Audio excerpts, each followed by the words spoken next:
Good morning everyone students, आप लोगों का most welcome for 11th class and best wishes for 10th result. आप लोगों ने बड़ा अच्छा रिजल्ट दिया है। वैसे भी गवर्नमेंट ने आपके ऊपर क्या कहते हैं रहमत बरसाई है काफ़ी ज़्यादा, बट बड़ा अच्छा लगा बच्चों के, काफ़ी बच्चों को देखकर 98, 99, क्योंकि हमारे टाइम पे तो वैसे मेरा रिजल्ट भी काफ़ी अच्छा रहा था, बट हमारे टाइम पे जो रिजल्ट आता था वो सेंटीग्रेड में आता था और आजकल जो रिजल्ट आ रहा है वो फ़ारेनहाइट में आता है। चलिए इट्स ओके, बहुत अच्छा लगा। दोबारा से मोस्ट वेलकम आप लोगों का 11th क्लास के लिए। आज हम स्टडी कराने जा रहे हैं वो यूनिट फर्स्ट है हमारे पास, यूनिट फर्स्ट, और जिसका नेम है हमारे पास फिजिकल वर्ल्ड। फिजिकल वर्ल्ड तो देखिए डियर स्टूडेंट, फिजिकल वर्ल्ड में सबसे पहले हम बेसिक कंसेप्ट को स्टडी करेंगे। और बेसिक कंसेप्ट क्या है हमारे पास में, सबसे पहले जो टर्म आती है वो है साइंस।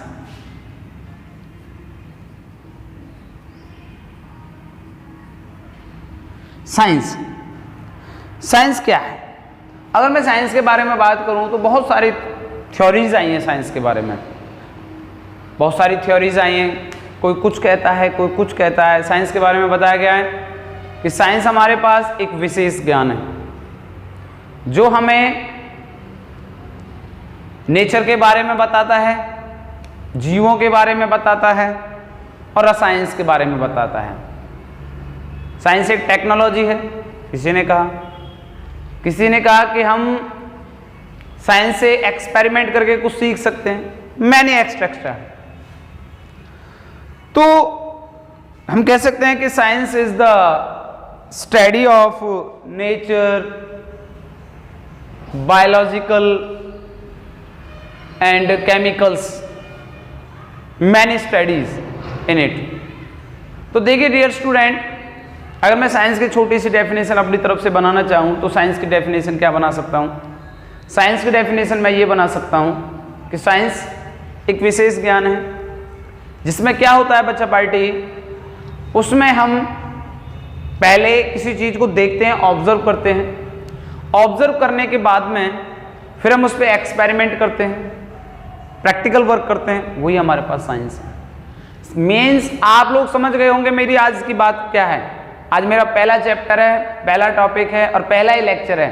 मैं आज एक क्लियर बात करना चाहता हूँ कि साइंस तब तक आप लोग नहीं सीख सकते जब तक आप लोग किसी चीज को इमेजिन ना कर सको या फिर उसे एक्सपेरिमेंटली या प्रैक्टिकल वर्क ना कर सको। आपको फील लेकर आना पड़ेगा साइंस को स्टडी करने के लिए। और साइंस के अंदर एक सब्जेक्ट है, मैं उस चीज के बारे में बता दूंगा कि साइंस को दो पार्ट्स में डिवाइड कर दिया गया। पहला पार्ट हमारे पास में फिजिकल साइंस हो गया है और सेकंड पार्ट हमारे पास हो गया biological science. Biological science, biological में जो आप स्टडी करोगे, बायोलॉजिकल में स्टडी करोगे आप लोग बॉटनी, जूलॉजी की, लेकिन फिजिकल साइंस के अंदर जो स्टडी करने वाले हो आप लोग, वो स्टडी करने वाले हो फिजिक्स, केमिस्ट्री, मैथ, एस्ट्रोनॉलॉजी वगैरह। लेकिन हमारा जो किंग सब्जेक्ट है, king, Raja, physics is the king of all subject. अगर आप लोगों ने फिजिक्स स्टडी कर लिया ना अच्छे तरीके से तो समझ लो आप लोग एनडीए क्वालिफायर हो गए, नेशनल डिफेंस एकेडमी, आर्मी में सिलेक्शन हो गया। ऐसा कोई टेस्ट ही नहीं है, चाहे वो एसएससी किसी भी टेस्ट जिसमें फिजिक्स के टॉपिक्स ना आते हों। तो इसलिए डियर स्टूडेंट, आप लोगों को थोड़ा सा अच्छे से दिमाग लगाकर अच्छी तरह से स्टडी करना होगा। जहाँ भी कोई चीज़, टर्म्स या प्रॉब्लम्स आती है आप उन्हें कमेंट बॉक्स में जाकर रिटर्न करिए। तो हमारा जो टॉपिक चलेगा वो फिजिक्स के बेसिस पर चलेगा। हम इसे रफ कर देते हैं, आप इन्हें पॉज करके आप लोग नोट कर सकते हैं। तो देखिए डियर स्टूडेंट, हमारे पास क्या है, हमारे पास सब्जेक्ट आ गया फिजिक्स। फिजिक्स के बारे में क्या कहता हूं? फिजिक्स के बारे में कहता हूं स्टडी ऑफ नेचर। फिजिक्स की एक डेफिनेशन दे दी मैंने सीधा, क्या कि स्टडी ऑफ नेचर। जो नेचुरल फिनोमिना के बारे में, it is the branch of science which study about the nature and the natural phenomena, जो नेचर और नेचुरल फिनोमिना के बारे में स्टडी कराए, that is called the physics. बेटा आप लोग इसे प्यार करना सीख गए ना जिस दिन फिजिक्स से, मैं कहता हूं इसे प्यार करना सीख जाओ तो समझ लो साइंस बड़ी इजी होती चली जाएगी आपको, बहुत ज्यादा इजी। आप लोगों को इमेजिन करना पड़ेगा, फील करना पड़ेगा किसी चीज को। अगर आप लोग फिजिक्स को फील करने लग गए ना तो मजा आ जाने वाला है। और अगर आप लोगों ने यूं ही उसे जाने दिया तो मुझे नहीं लगता कि आप लोग फिजिक्स में स्टडी कर पाओगे। अगर फिजिक्स को स्टडी करना है तो अंदर से फीलिंग लेकर आनी पड़ेगी एक। जैसे हम कहते हैं कि हम जब किसी से लव करते हैं, प्यार करते हैं, चाहे वो हमारे मॉम डैड हो या चाहे कोई हमारा सब्जेक्ट हो, जब हम प्यार करते हैं तो उसके प्रति इतना ज़्यादा हमें फ्रीक्वेंट हो जाना चाहिए कि उसकी हर चीज़ हमें अच्छी लगने लगे। जैसे मॉम डैड से हम बहुत ज़्यादा प्यार करते हैं, हमें हर चीज़ में वो अच्छे लगते हैं, ऐसे हमारा फिजिक्स सब्जेक्ट है, हमें इसे इतना प्यार देना पड़ेगा, इतना प्यार करना पड़ेगा, उसकी हर चीज़ हमें अच्छी लगे, किसी चीज़ को छोड़ना नहीं है, मेरा कहने का मतलब है। फिजिक्स स्टडी ऑफ नेचर, या हम कह सकते हैं study of nature laws, study of nature laws, study of nature laws. Physics हमारे पास नेचुरल फिनोमिना। नेचुरल फिनोमिना क्या है? जैसे कि नेचुरल फिनोमिना, मैं आपके सामने मूविंग कर रहा हूं, दैट इज कॉल्ड फिजिक्स। मैं आपके सामने रिटर्न कर रहा हूं बोर्ड पर, दैट इज कॉल्ड फिजिक्स। आप कहोगे सर मूविंग क्यों कर पा रहे हो? भाई फ्रिक्शन फोर्स लगी हुई है, अगर फ्रिक्शन फोर्स नहीं होती तो मैं गिर जाता। मैं बोर्ड पर लिख रहा हूं, ये मार्कर और डस्टर, मार्कर और बोर्ड के बीच में फ्रिक्शन फोर्स लगी हुई है, तब ये इस पे रिटर्न कर पा रहा है।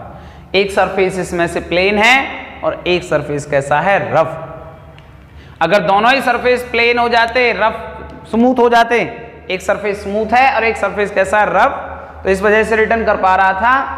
अगर दोनों ही सरफेस स्मूथ हो जाते तो इम्पॉसिबल, रिटर्न करना इम्पॉसिबल। मैंने कहा ना नेचर, ये तो मैंने अपने सामने कह दिया, आप मोबाइल में मुझे देख रहे हो, that is called physics. Communication system में आ गया, यूट्यूब से आप लोग देख रहे हो मुझे, घर पे आप लोग मैच पर बैठे हो, दैट इज कॉल्ड फिजिक्स। सन का मॉर्निंग में निकलना, दैट इज कॉल्ड फिजिक्स। गाड़ियों का चलना रोड पर, दैट इज कॉल्ड फिजिक्स। इसके अलावा बहुत सारी जो भी चीजें आप देख रहे हो ना नेचर में, दैट इज कॉल्ड फिजिक्स। यहां तक एक पक्षी जो उड़ रहा है ना, उसमें भी फिजिक्स का कंसेप्ट लगा हुआ है। रॉकेट का ऊपर जाना, हम लोग रॉकेट भेजते हैं ना, एरोप्लेन का उड़ना, हमारा रोड पर चलना, मॉर्निंग में सन का निकलना, इवनिंग में चंद्रमा का दिखाई देना, चांद, चंदा मामा जिन्हें बोलते हैं, that is called everyone physics.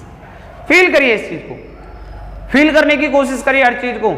अब तक 10th क्लास में आपने रट्टाफिकेशन लगाया, रट्टाफिकेशन लगाया, टीचर ने पढ़ा दिया कि तारे क्यों टिमटिमाते हैं, आपने रट्टाफिकेशन लगा के बता दिया। उसे फील करिए, रात के समय निकलिए, देखिए कैसे छोटे छोटे चीजें दिखाई देती हैं आपको आसपास, देखते रहिए उन्हें क्या हो रहा है, फिर उनके बारे में क्वेश्चन अराइज करने की अपने अंदर एक ताकत लेकर आइए। जो बच्चा क्वेश्चन अराइज करने लग गया टीचर से, तो समझो वो गया आगे की तरफ, और जो बच्चा चुप रह गया वो पीछे तरफ। तो मैं बात कर रहा था फिजिक्स की स्टडी ऑफ नेचर लॉज।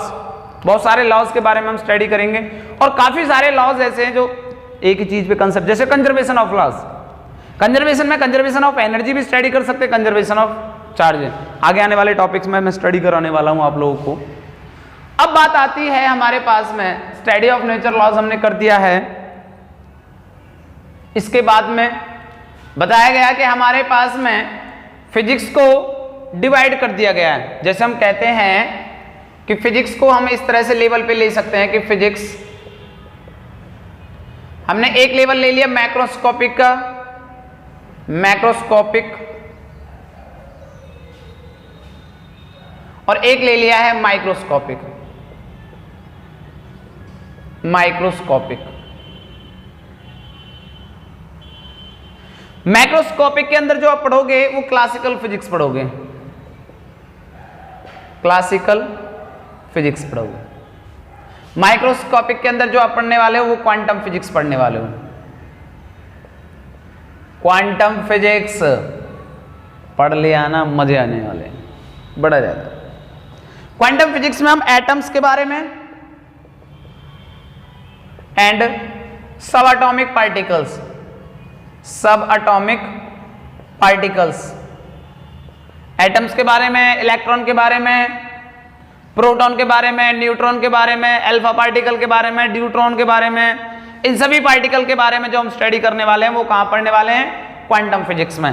लेकिन क्लासिकल फिजिक्स में आप लोग मैकेनिक्स, इसके अलावा इलेक्ट्रोडायनेमिक, पूरी 12th क्लास इलेक्ट्रोडायनेमिक में आ जाएगा, ऑप्टिक्स में आ जाएगा। इलेक्ट्रोडायनेमिक, ऑप्टिक्स आपको 12th क्लास में मिलेंगे, लेकिन मैकेनिक्स और हमारे पास में एक बच गए थर्मोडायनेमिक,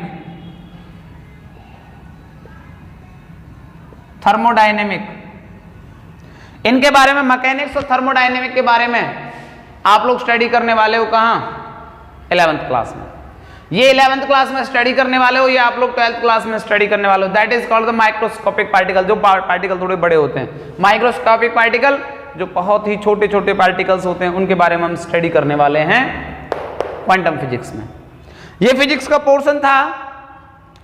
अगर मैं फिजिक्स की टेक्नोलॉजी के बारे में बात करूं कि टेक्नोलॉजी में इंप्रूवमेंट किया जा सकता है। आज देखो फिजिक्स में बहुत टेक्नोलॉजी में बढ़ा हुआ है, कहीं भी ले लीजिए। आज कम्युनिकेशन सिस्टम में आप लोग देख लेते हो कि आप देखो चीन में कोरोना हुआ, हमारे इंडिया में पता लग गया कि चीन में एक कोरोना वायरस आ चुका है, कोरोना वायरस आ चुका है, क्योंकि वहां पे ट्रांसमीटर स्टेशन लगे होते हैं और हमारे भारत में रिसीविंग स्टेशन, ऐसे हमारे भारत में भी ट्रांसमीटर स्टेशन लगे हुए। ट्रांसमीटर स्टेशन जो उस मैसेज को भेजते हैं, मैसेज को लेके भेजते हैं, और रिसीवर स्टेशन जो हमारे पास मैसेज को रिसीव करता है। एक कम्युनिकेशन चैनल होता है, कम्युनिकेशन चैनल हमारे पास में। भाई सिंपल सी बात करता हूं, आपके घर के ऊपर डिश टीवी का एंटीना लगा हुआ है, डिश टीवी हो गया ट्रांसमीटर, आपका कम्युनिकेशन चैनल हो गया क्या? आपकी एलईडी, आपका टेलीविजन, और रिसीवर कौन हो गया? आपने कोई मूवी देखी, ऐसे आगे आने, अगर आप उसी चीज को कहीं और बताते हो तो ट्रांसमीटर बच जाते हो, किसी और को पहुंचाने वाला कम्युनिकेशन चैनल, और जो सुनने वाला है वो क्या बन गया? रिसीवर। मीन्स दैट मेरे कहने का मतलब ये है टेक्नोलॉजी में बड़ा बहुत ज्यादा फायदा है, हम इसमें इंप्रूवमेंट कर सकते हैं। जैसे कि अगर एक स्टीम इंजन की बात करूं, भाप इंजन होता है, क्या उसमें हम स्टडी कर सकते हैं इंप्रूवमेंट के? हाँ कर सकते हैं बिल्कुल। अगर आप थर्मोडायनेमिक को स्टडी करो तो आप इंप्रूवमेंट कर सकते हो। क्या इलेक्ट्रिसिटी में कुछ इंप्रूवमेंट किया? बिल्कुल कर सकते हो। इलेक्ट्रोस्टैटिक पढ़िए, इलेक्ट्रोडायनेमिक पढ़िए, आप लोग इंप्रूवमेंट कर सकते हो। तो डियर स्टूडेंट, आप लोगों का काम क्या है? Listen up carefully. आप लोगों का जो काम होगा वो काम ये होगा कि आप लोगों ने सभी ने क्या करना है? आप लोगों ने सभी ने एक चार्ट बनाना है, और चार्ट नंबर पर क्या डालना है? सीरियल नंबर डालना है। चार्ट नंबर पर सीरियल नंबर डालोगे, और सीरियल नंबर डालने के बाद में उसके आगे साइंटिस्ट लिखोगे, साइंटिस्ट के आगे कंट्री लिखोगे, और कंट्री आगे लिखने के बाद में उसकी डिस्कवरी लिखोगे। मेरी बात समझ में आ रही है आप लोगों को? कि पहले जैसे like this, serial number 1 sir Isaac Newton, sir Isaac Newton like this, England से हो गए। जस्ट इमेजिन, इंग्लैंड के आगे सर इसैक न्यूटन ने क्या बताया? न्यूटन ने फोर्स के बारे में discover. Second Einstein, mass energy का रिलेशन दिया। इस तरह से आप लोगों को एक लिस्ट बनानी है, कम से कम 30 साइंटिस्ट के। हमारे मोस्टली हमारे इंडिया के साइंटिस्ट होने चाहिए। अब्दुल कलाम जी हैं, सीवी रमन जी हैं, डॉक्टर जहांगीर भाभा जी हैं।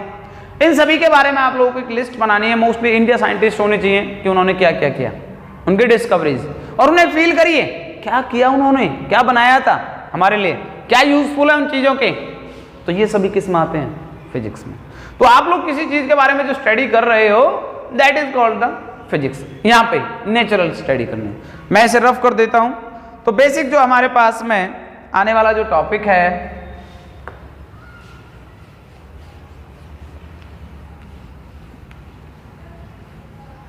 अब हम फंडामेंटल फोर्सेस के बारे में स्टडी करेंगे। फंडामेंटल फोर्सेस क्या है हमारे पास में?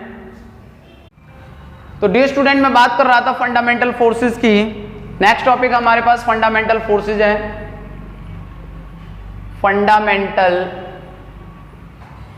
फोर्सेस, फंडामेंटल फोर्सेस क्या है हमारे पास में? फंडामेंटल फोर्सेस में सबसे पहले जो हम पढ़ेंगे वो ग्रेविटेशनल फोर्स के बारे में स्टडी करेंगे। Gravitational force. ग्रेविटेशनल फोर्स के लिए हमारे पास दो मास बॉडीज का होना बहुत ज़्यादा जरूरी है। एक m1 हो गया है, एक m2 हो गया है। इन दोनों के बीच में जो डिस्टेंस है वो क्या है? r हो गया है। तो फोर्स का जो फॉर्मूला बनेगा वो बनेगा F equal to G m1 m2 upon में r स्क्वायर। इन चीज़ों को आप ग्रेविटेशन में स्टडी कर लोगे आगे चलकर, लेकिन ग्रेविटेशनल फोर्स के बारे में बताया गया क्या है कि लॉन्ग रेंज फोर्स है हमारे पास में। लॉन्ग रेंज फोर्स है हमारे पास में सबसे पहले। दूसरा क्या है हमारे पास में? लॉन्ग रेंज फोर्स के अलावा ये हमारे पास do not require any medium, do not require any medium. And third है हमारे पास में this is the weakest force, this is the weakest force in nature. ये हमारे पास क्या है? एक वीकेस्ट फोर्स है नेचर के हिसाब से। ग्रेविटेशनल फोर्स में दो मास बॉडीज के लिए लगाया जाता है फोर्स बॉडी। दोनों बॉडीज हमारे पास, दोनों बॉडीज एक point charge line joining bodies होनी चाहिए। दोनों बॉडीज में हमारे पास पॉइंट चार्जेस के लिए ना लेकर मास बॉडीज लेते हैं हम यहाँ पे हमारे पास में मास बॉडीज हैं। This is the only on attractive force, repulsive force नहीं है, ये अट्रैक्टिव फोर्स है। जी हमारे पास ग्रेविटेशनल कांस्टेंट, और ग्रेविटेशनल कांस्टेंट की जो वैल्यू होती है वो 6.67 इंटू 10 की power -11 newton metre square kilogram inverse का square, that is the unit of gravitational constant. ये एक यूनिवर्सल लॉ है। बाकी का जो ज्यादा कंसेप्ट है इसके बारे में हमारे पास एक चैप्टर आएगा ग्रेविटेशन के नाम से, वहां पे ग्रेविटेशनल फोर्स के बारे में हम बहुत ज्यादा स्टडी करेंगे। लेकिन यहाँ पे सिर्फ इन बातों का कि लॉन्ग रेंज फोर्स है, इसकी जो रेंज है वो इन्फिनिटी है। लॉन्ग रेंज फोर्स का मतलब हो गया इन्फिनिटी, ये इन्फिनिटी तक है। और do not require any medium, किसी मीडियम की कोई जरूरत नहीं है। एंड थर्ड है हमारे पास this is the weakest force in nature. हम इसका रेशियो हम 1 मान सकते हैं अभी कि हमारे पास ये 1 है। तो आगे हम बात करते हैं ग्रेविटेशनल फोर्स हो गया है। आई होप अगर कोई प्रॉब्लम्स आती है तो सीधा डायरेक्ट आप कमेंट बॉक्स में जाइए, बताइए मुझे, या व्हाट्सएप से डायरेक्ट सेंड कर सकते हैं। मेरा कॉन्टैक्ट नंबर है 9671738670। तो नेक्स्ट है हमारे पास में इलेक्ट्रोमैग्नेटिक फोर्स। नेक्स्ट टॉपिक हमारे पास बच्चा पार्टी, नेक्स्ट टॉपिक है हमारे पास electromagnetic force. Electromagnetic force. Electromagnetic force में क्या बताया गया है? चाहे आप -q चार्ज पार्टिकल ले लो या +q चार्ज, इन दोनों के बीच की जो फोर्स है वो क्या है? r। तो फोर्स का फॉर्मूला बनेगा k q1 q2 अपॉन में r स्क्वायर। आप माइनस ले लो या प्लस ले लो, मीन्स दैट इलेक्ट्रोमैग्नेटिक फोर्स एक अट्रैक्टिव फोर्स भी है और रिपल्सिव फोर्स भी है। अट्रैक्टिव फोर्स भी और रिपल्सिव फोर्स है। और ये force, this force is stronger 10 to the power 36 times of gravitational force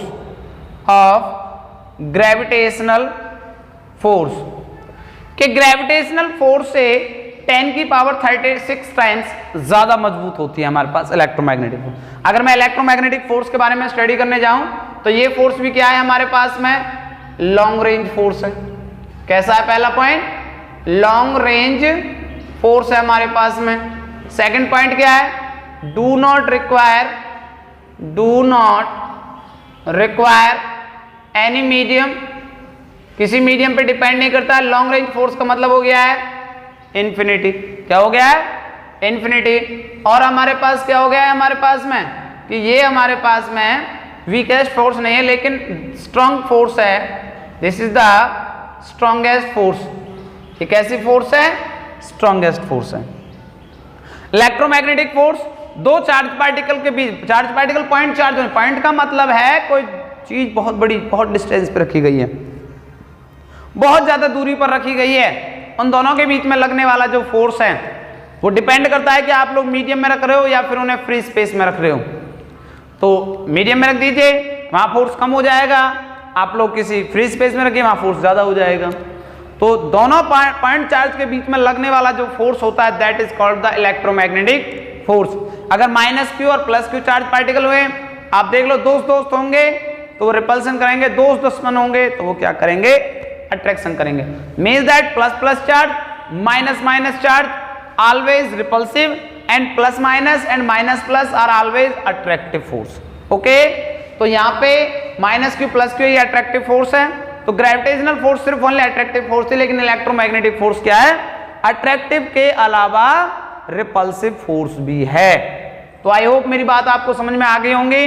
अगर कोई प्रॉब्लम या किसी तरह की कोई परेशानी आ रही है तो आप उन्हें पूछ सकते हैं। बाकी आप लोग कूलम्ब्स लॉ के बारे में 10th क्लास में भी स्टडी कर चुके। ये फॉर्मूला F = K/Q1Q2 में R², ये इलेक्ट्रिसिटी से टॉपिक है। नेक्स्ट टॉपिक है हमारे पास में, ये दो फंडामेंटल फोर्सेज हो चुकी हैं। अब हमारे पास थर्ड फंडामेंटल फोर्स है।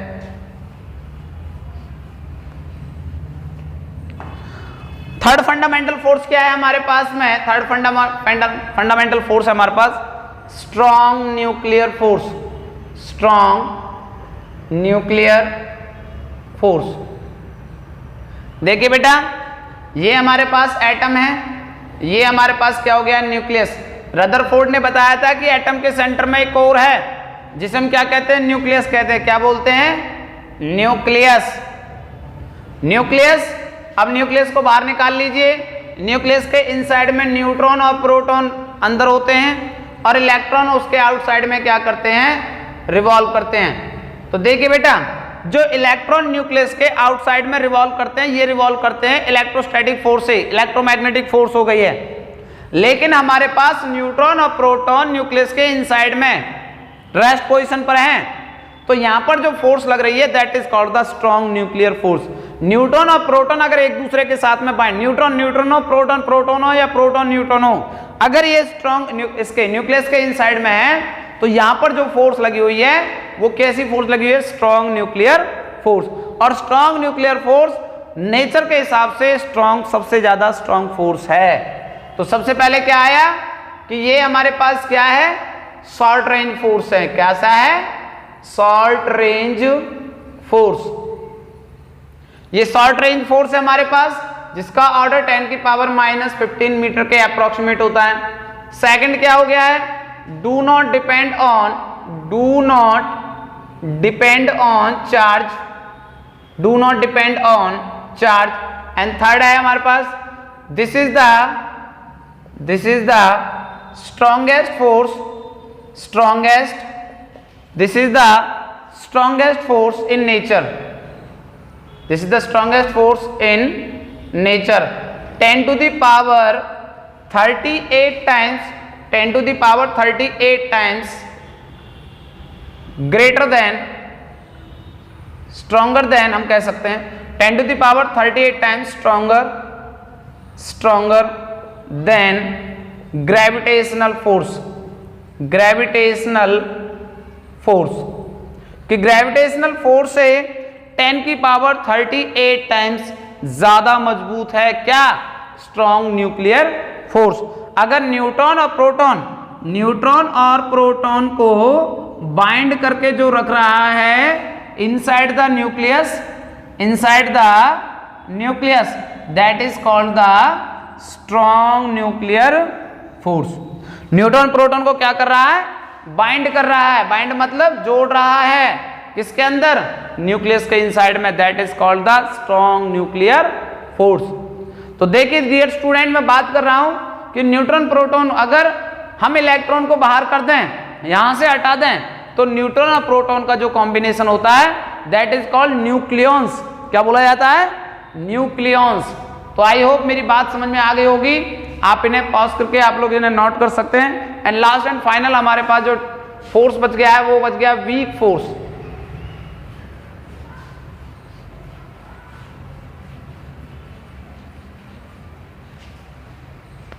नेक्स्ट हमारे पास आ गया है weak nuclear force. Weak nuclear force. Weak nuclear force क्या है हमारे पास में, वीक न्यूक्लियर फोर्स है बेटा कि हमारे पास इन न्यूक्लियर प्रोसेस में this force in shows that this force is applicable in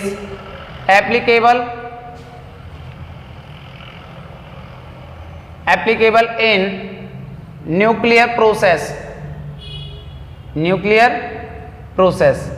ये जो फोर्स है ये एप्लीकेबल होती है कहां पर? Nuclear process. जितने भी न्यूक्लियर प्रोसेस होते हैं, हम आप लोगों को 12th क्लास में न्यूक्लियर स्टडी कराएंगे और वहां पे अल्फा, बीटा और गामा डीके होता है। तो देखिए हमारे पास में बीटा डीके हम स्टडी करते हैं। बीटा डीके यहां पे क्या है कि जैसे C614 एक कार्बन का आइसोटोप लिया, ये हमारे पास 7n14 प्लस में इलेक्ट्रॉन -1 0 प्लस में हमारे पास क्या बच गया? न्यूट्रिनो। क्या बच गया? न्यूट्रिनो। तो देखिए एक ये हमारे पास कंजर्वेशन ऑफ चार्ज को भी शो कर रहा है। किसको शो कर रहा है? कंजर्वेशन ऑफ चार्ज को। कंजर्वेशन ऑफ चार्ज क्या कहता है? चार्ज नाइदर वी क्रिएट, अभी मैं स्टडी कराने वाला हूं आगे लॉज ऑफ कंजर्वेशन। तो लॉज ऑफ कंजर्वेशन में क्या आ गया है कि हमारे पास में charge neither be create nor be destroy, it can be transfer from one body to another body. तो देखिए एक कार्बन एटम था जिस पे चार्ज कितना है? 6, लेकिन वो 6 चार्ज डिवाइड हो चुका है दो पार्टिकल्स पर। कौन कौन से? एक न्यूट्रॉन हो गया हमारे पास, सॉरी नाइट्रोजन हो गया है, और एक पार्टिकल सब एटॉमिक पार्टिकल्स क्या हो गया हमारे पास? इलेक्ट्रॉन हो गया है। लेकिन उसके साथ में हमारे पास क्या निकल के आ गया? न्यूट्रिनो। न्यूट्रिनो हमारे पास चार्जलेस मासलेस पार्टिकल होता है। अब देखिए ना तो यहीं पे हमारे कंडीशन देखो, मास 14 कंप्लीट है हमारे पास, चार्ज हमारे पास 7 में से गया 6 बच गया, तो ये कंप्लीट है। तो इस पार्टिकल की क्या जरूरत पड़ी? तो ये हमारे पास में वीक न्यूक्लियर फोर्स की वजह से, बाकी इसका कोई यूज नहीं है, ना ही ये चार्जलेस पार्टिकल है, मासलेस। यहाँ इस न्यूक्लियर रिएक्शन में कोई भी किसी तरह का इफेक्ट नहीं डाल रहा है। लेकिन इस न्यूक्लियर प्रोसेस के अंदर एक पार्टिकल ऐसा निकल के आया, वो कौन सी फोर्स की वजह से निकल के आया? That is called weak nuclear force. इसका जो ऑर्डर है हम कह सकते हैं कि सबसे पहले क्या हो गया कि शॉर्ट रेंज फोर्स है हमारे पास में। कैसी फोर्स है? शॉर्ट रेंज फोर्स, जिसका ऑर्डर 10⁻⁻15 मीटर के अप्रोक्सीमेट होगा। सेकंड क्या हो गया हमारे पास में? सेकंड हो गया है हमारे पास very short, very weak force, very weak force but greater than gravitational force, but greater than gravitational force. ये हमारे पास ग्रेविटेशनल फोर्स है। ग्रेविटेशनल फोर्स से ज्यादा होती है वैसे weak force, weakest force in nature, weakest force होती है नेचर के हिसाब से, बट ग्रेविटेशनल फोर्स से क्या होता है? ज्यादा होता है। तो मेरी बात समझ में आ गई? न्यूक्लियर फोर्स क्या है? एक ऐसा प्रोसेस जिसमें एक पार्टिकल निकल के आ जाए, लेकिन ना तो हमारे चार्ज और ना ही हमारे पास पर मास पर कोई इफेक्ट पड़े, that is called the weak nuclear force. तो आई होप आपको ये बातें समझ में आ गई होंगी। आप बुक्स निकालिए, बुक से स्टडी करिए। आप बुक परचेज कर सकते हैं। बुक के लिए वैसे मैं आप लोगों को जो प्रीफ्रेंस दूंगा ज़्यादा वो SL अरोरा के लिए दूंगा, क्योंकि उसमें हमारे पास IIT, PMT, NDA, CBSE इस बुक्स का ज़्यादा वो होता है, उसमें क्वेश्चंस होते हैं बहुत सारे। तो आप उस बुक को ज़्यादा मतलब प्रीफरेंस दीजिए, आप उसी बुक को परचेज करिए। और अगर फिर भी अगर आप लोग पुरानी कोई बुक पढ़ी हुई है तो आप लोग उससे भी काम चला सकते हैं, कोई प्रॉब्लम नहीं है। तो हमने बताया 4 फंडामेंटल फोर्सेस थी, जिनमें पहला फंडामेंटल फोर्स आया हमारे पास क्या? पहला फंडामेंटल फोर्स आया strong nuclear force, strong nuclear force. Next है हमारे पास ये ग्रेटर देन होता है किससे? Electromagnetic force. ये ग्रेटर देन होता है किससे? Weak nuclear force. ये ग्रेटर देन होता है किससे? ग्रेविटेशनल फोर्स से,